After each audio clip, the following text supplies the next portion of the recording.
autism can co-occur, we just mentioned that, with other disabilities, some of the emotional disorders, but also there's a high concordance rate with epilepsy. Certainly, we talked about cognitive disabilities or intellectual disability can occur. We have known of some individuals who have Down syndrome who also have autism. Fragile X is a chromosomal disorder that occurs, and a lot of the characteristics of Fragile X will sort of match up with the characteristics of autism.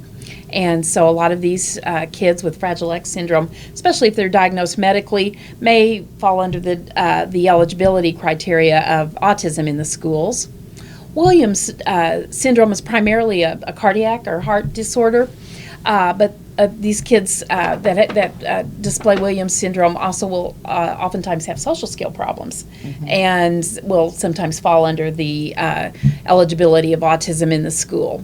Tourette's syndrome is there's a high level of that with kids with autism, and many other things. Obsessive compulsive disorder. We could go on and on with some of the things that we see with kids with Main autism. thing is, just because you have autism doesn't mean you can't have something else. Right. And what we look for is what's the primary condition? What's the primary disability?